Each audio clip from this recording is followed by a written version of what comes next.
연애하는 동안 관심도 가지지 않았고 물어보지도 않았던 저희 문제일 수도 있겠네요. 남자친구의 청혼을 승낙하고 난 뒤에야 상견례 날짜 잡기 직전에 남자친구 부모님께 인사드리기로 했는데 그때서야 남자친구가 자기가 사실 홀어머니 밑에서 자랐다는 사실을 털어놓았습니다. 남자친구가 편모스라에서 자랐을 거라고는 정말 상상도 못했어요. 남자친구는 약간 철부지 같은 이미지가 더 컸거든요. 남자친구 밑으로 여동생이 한 명 있으니 집안에서는 제일 큰 남자잖아요. 제 선입견일 수도 있지만 어쨌든 집안의 유일한 남자인데 믿음직스럽거나 어른스러운 모습이 별로 없었어요. 그런 선입견 때문에 남자친구 부모님이 두 분 다 계시겠다고 생각한 제가 다 부끄럽기는 했습니다. 왜 미리 말해주지 않았냐고 물어보기도 그렇더라고요. 왠지 편부모 가정에 대해서 제가 색안경을 쓰고 보고 있다는 느낌을 줄까 봐서요. 다행스럽게 남자친구는 말 안 해도 될 일 같아서 먼저 말 안 한 거라고 대충 웃으며 넘겼습니다. 여하튼 결혼 허락 때문에 남자친구를 저희 집에 먼저 소개시키게 되었습니다. 말씀드렸다시피 조금 철부지 같기는 하지만 그 특유의 능글스러움으로 저희 부모님부터 저희 오빠까지 다 휘어잡더라고요. 결혼 허락을 받은 그날의 분위기도 참 좋았고 제 가족들도 다 남자친구를 마음에 들어라 했습니다. 저희 부모님도 남자친구가 홀어머니 밑에서 자랐다는 부분에 대해서는 크게 신경 쓰지 않는 분위기였어요. 편부모 가정에 대해서 안 좋게 생각하는 어른들이 많다고 들었고 저희 부모님도 그런 사람들 중 한 명인가 노심초사했었는데 남자친구를 있는 그대로 봐주시니 다행이다 싶고 괜히 뿌듯하더라고요. 어머니가 사실 요리에는 솜씨가 영 없으신 편이에요. 평생 어머니가 한 반찬보다 반찬 가게에서 주문한 반찬이나 할머니가 해다 주신 반찬 위주로만 먹었고요. 어머니께서도 옛날부터 집에 돈이라도 있어서 얼마나 다행이냐고 밥은 밥솥이 해주니까 괜찮지만 돈 없었으면 맛없는 밥 먹으면서 자랐을 거라고 농담처럼 이야기하시고는 했습니다. 그런데 저희 집에 인사하러 온 남자친구가 그걸 보고 문화 충격을 받은 듯 엄청 놀라더라고요. 자기들은 반찬 가게에서 반찬 사 먹어본 적 한 번도 없다고 하면서 남자친구 어머니께서 전부 다 선수 음식을 해줬다 말하더군요.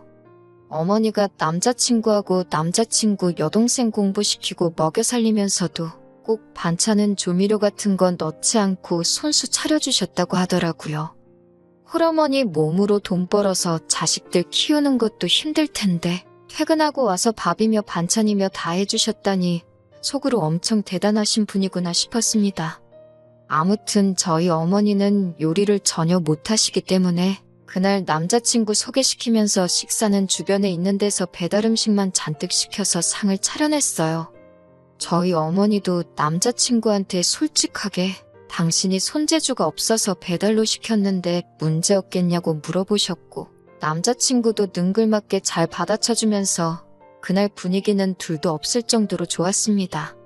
한참 즐거운 자리가 끝나고 어머니도 아버지도 술에 알딸딸이 취하셨어요. 살짝 약주를 하셨거든요.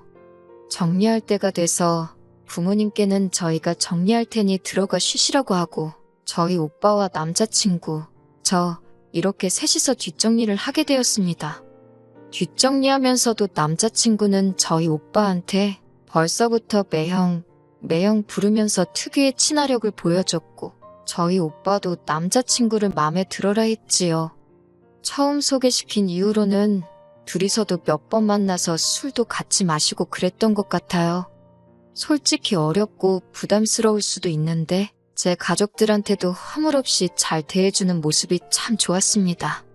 이대로 결혼해서 같이 지내게 된다면 더할 나위 없이 좋겠다는 생각도 하고 있었어요.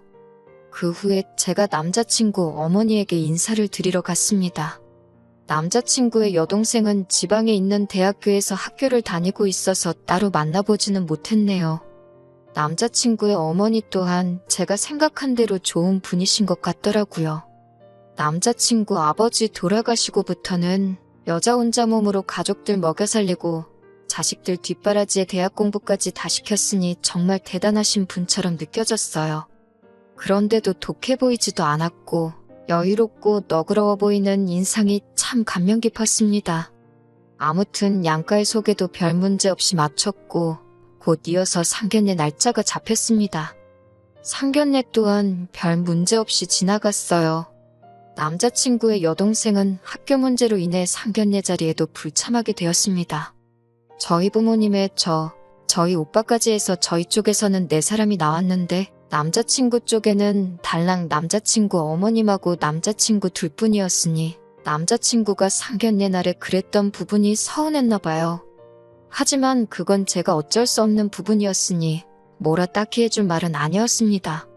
상견례 날짜를 갑자기 잡아서 한 것도 아니고 미리 이야기가 되었던 날짜였는데 솔직히 남자친구 여동생이 학교 핑계로 안 나왔던 거잖아요.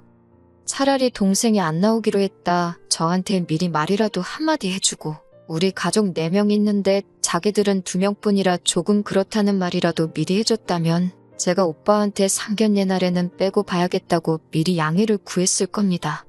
그리고 그거 이해 못해줄 저희 오빠도 아니었고요. 동생이 나오는지 안 나오는지도 모르는 상황에 그걸 서운하다고 제게 말한다고 한들 제가 남자친구한테 가족이 많아서 미안하다고 사과할 수 없는 노릇 아니겠어요?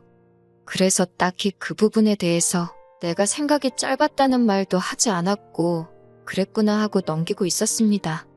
남자친구 마음 편하라고 대충 사과해주기엔 제가 눈치 없다고 말하는 것 같고 저희 가족들이 염치가 없다고 대답하는 것처럼 느껴져서 할 수가 없었어요. 그런데 남자친구가 화목한 우리 가족들을 보니 마음이 아팠다고 하더라고요. 당장 자기 여동생도 상견례가 그렇게 큰 행사는 아니지만 가족이면 참석해 줄 만한 일인데 나와주지도 않았다고요. 제가 저희 부모님 보리차 같은 거 하나씩 챙길 때 우리 엄마는 챙겨주는 사람 하나 없어서 쓸쓸해 보였다고 하더라고요. 그 마음이 이해가 가다가도 안 가더라고요. 당장 지가 손이 없는 것도 아니고 발이 없는 것도 아닌데 자기 부모님 물 한 컵 챙겨주는 게 그렇게 어려운 일인가 싶었습니다. 그러니 남자친구는 엄마 입장에서 딸이 챙겨주는 거하고 아들이 챙겨주는 거하고 조금 기분이 다른 문제 아니겠냐 하더라고요. 그 말은 안 나온 여동생한테나 하지 왜 저한테 서운하다고 저러고 있는가 싶었어요. 그런데 남자친구는 난데없이 제가 저희 부모님 챙길 때 우리 엄마도 챙겨줬으면 얼마나 좋았겠냐고 하면서 저를 원망하더라고요. 그러니까 왜 자꾸 자기가 했으면 되는 걸 가지고 자리에 못 나온 여동생 탓을 하고 그걸 하다못해서 이제는 남의 집 자식인 나한테까지 뭐라고 하냐 했습니다. 지금이야 남의 집 자식이지만 이제 며느리 될 사람인데 진작부터 잘하면 조금 좋냐는 거예요. 100번 양보해서 빗물잔에 저희 부모님 물만 따라드린 게 제 잘못이라고 쳐도 남자친구도 상견례 자리에서 잘한 거 하나 없거든요. 뜨거운 뚝배기가 나오고 직원분께서 테이블을 건너갈 수 없으니 맞은편 남자친구 앞쪽 자리에 놔달라고 부탁을 했어요. 어려운 일 아니니까 저희 어머니가 그 뜨거운 뚝배기 받아서 옮겨주는데 남자친구는 그 상황에 일어나서 받을 생각은커녕 자기 앞에 놓인 밑반찬 접시 같은 것 정리해서 자리 만들 생각도 안 하고 언제 내려놓으시나 멀뚱히 보고만 있었거든요. 남자친구 어머님이 그 모습을 보고 허둥지둥 저희 어머니한테서 뚝배기 받으셔가지고 남자친구한테 앞에 자리 좀 만들라고 해서 남자친구 앞에다가 놔주셨어요. 정작 자기도 장모님 되시는 분이 자리에서 무릎 대고 일어나서까지 자기 먹을 음식을 건네주는데 일어나서 받을 생각조차 없던 놈이 똥 묻은 개가 겨 묻은 개 나무란다고 저한테 며느리로서 싹싹하게 좀 해주면 좋겠다고 부탁을 하는 게 참 어이가 없더라고요. 남자친구를 좋아하는 건 좋아하는 거고 짚고 넘어갈 건 짚고 넘어가야겠다는 생각이 들어서 한마디 했습니다. 그랬더니 남자친구가 묻는 말에는 대답을 안 하고 어머니께서 자기 혼자 키우느라고 고생이 얼마나 많았는 줄 아냐면서 자기 인생사를 눕기 시작했습니다. 그러면서 이제는 결혼 후에 며느리 효도를 받아야 할 텐데 이런 사소한 거 한두 개 정도 미리 하면 어디가 덧나냐고 자기한테 뭐라고 한다고 툴툴거리는 거예요. 효도면 효도지 며느리 효도는 또 뭐냐고 따졌습니다. 그랬더니 어머니가 남편도 없이 혼자서 자식들 키우는데 얼마나 힘드셨을지 감히 예상이나 가냐고 하는 겁니다. 그런데 동생은 지방에 내려가서 공부하고 있고 자기까지 결혼해서 나가면 어머님이 혼자 남게 되지 않겠냐고 하더라고요. 며느리 효도에 어머님이 혼자 남게 되는 것까지 무슨 말을 하려는지 괜히 감이 오더라고요. 그래서 남자친구가 말 꺼내기 전에 먼저 말했습니다. 어머님이 걱정이 돼서 결혼을 못하겠다고 하는 말이냐고요. 그랬더니 화들짝 놀라가지고는 그건 아니라고 하더라고요. 또 입을 열려고 하길래 주말 부부를 하자는 거냐, 아니면 어머님이 재혼하실 때까지 우리 결혼식을 미루자는 거냐 했더니 또 잔뜩 당황해서는 그것도 아니라는 겁니다. 결론은 어머님이 혼자 남는 게 안쓰러우니 우리가 결혼 후에는 어머님 집에 들어가서 살면 어떻겠냐는 거예요. 솔직히 남자친구 어머니가 홀어머니라는 말을 들었을 때 상황이 여의치 않게 되면 모시고 살 생각도 가지고 있었습니다. 반대로 저희 아버지와 어머니가 나이 차이가 꽤 많이 나는 커플이기 때문에 나중에 저희 어머니 혼자 남게 되신다면 똑같이 모시고 싶은 생각도 가지고 있었고요. 그런데 결혼하자마자부터 모시고 살고 싶다는 생각은 아니었습니다. 남자친구 어머님도 아직 경제활동을 하고 계시는데 더더욱이 그 일을 그만두라고 하고 생활비까지 내드리며 모시고 살고 싶은 마음은 없었습니다. 그리고 남자친구 말이 며느리 효도받고 며느리가 삭삭하게 이런 말 하는 거 보니 자기가 효도할 생각은 하나도 없고 전부 저한테 대리효도 시키고 싶은 마음밖에 없는 걸로 보이지 않았거든요. 저희 부모님께 처음 소개시켰던 날에 뒷정리할 때 보니 분리수거도 똑바로 못하더라고요. 페트병에 비닐 붙어 있는 거 떼야 하는 건지도 모르는 걸 보니 집안일이라고는 하나도 해본 적 없던 것처럼 보였어요. 컵이랑 밑접시 쓴 거 설거지를 시켰는데 그것도 기름기가 그대로 남아있고 심지어 물이 잔뜩 묻은 채로 고무장갑은 또 뒤집어 벗어나서 다음날에 얼마나 고생했는지 몰라요. 어머님이 고생했다는 건 알면서 밥은 집밥만 고집하고 분리수거 같은 기본적인 집안일도 할 줄 모르고 설거지 청소도 안 해본 게 너무 티가 나더라고요. 어머님이 그렇게 고생하실 때 팽팽 놀아놓고는 어머님 고생하셨으니 이제는 자식들한테 받을 때라고 하면서 저한테 하라고 하는 거나 다름이 없잖아요? 남자친구한테 나중에 모실 수 있다고 하는 말도 해주기가 싫더라고요. 남자친구한테는 너네 어머니가 그렇게 불쌍하면 차라리 결혼하지 말고 독신으로 네가 평생 모시는 게 어떻겠냐고 했어요. 가만 보니 여동생은 어머님 노후 챙기기 싫어서 지금부터 거리두고 지내는 거 알고 그러는 것 같은데 괜히 남의 집 사람한테 어머님 부양 떠맡기지 말고 지금부터라도 네 은혜는 네가 직접 갚으라고 했어요. 솔직히 그 자리에서 남자친구가 자기 생각이 짧았다고 말하고 사과해왔으면 아마 그냥 넘어갔을지도 모르겠어요. 그런데 오히려 남자친구는 끝까지 적반하장으로 나오더라고요. 그동안 부모 잘 만나서 아무 걱정 없이 살아온 저는 자기 마음을 모른다길래 아직도 내 말을 이해 못한 거냐고, 나는 내 부모한테 받은 만큼 내가 직접 효도할 테니 당신 어머니한테는 당신 손으로 효도하라고 했어요.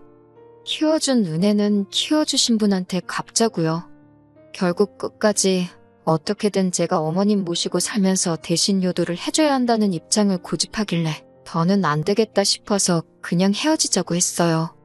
남자친구도 엄마한테 너 같은 며느리를 가져다 줄 뻔했다고 결혼 전에 알아서 다행이라면서 큰소리 치면서 가더라고요. 솔직히 결혼까지 하기로 한 사이인데 그렇게 허무하게 헤어지니 마음이 좋지만은 않았습니다. 바로 다음 날까지는 말이에요. 남자친구 어머님이 남자친구를 끌고 저희 집까지 찾아왔더라고요. 저 보자마자부터 제 손을 꽉 잡으면서 미안하다고 사과하시더군요. 남자친구한테도 등짝을 소리가 날 때까지 내려치면서 저한테 사과하라고 하더라고요. 그렇게 효자였으면 진작에 효도 좀 하지. 왜 결혼할 때 되니까 안 하던 짓을 하느냐고 한마디 하시면서요. 전부터 그렇게 효자였으면 좀 좋았겠다고 제가 했던 말을 그대로 남자친구한테 하고 계시더군요. 어머님은 저한테 자기가 노후에 효도받을 생각도 없고 애들 대학 공부시키느라 힘들었지만 그동안 착실히 준비했기에 당신 노후 준비도 다 되어 있다고, 남자친구가 말한 것처럼 모시고 살 필요도 없고 앞으로도 노후 같은 것 또한 제가 걱정할 거 하나도 없다고 하십니다.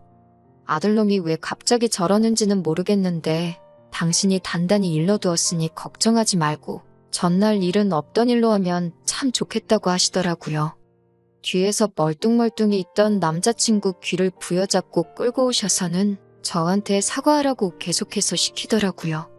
남자친구 얼굴에는 사과하기 싫은 표정이 가득했는데 어머님이 계속해서 다그치시니 그제서야 어쩔 수 없이 미안하다며 고개 까딱 한 번 하고 그걸 사과라고 하고 있더라고요. 어머님이 이렇게까지 찾아와서 저한테 사과하시고 미안하다 하시는데 죄송했지만 남자친구의 사과는 받지 않았습니다.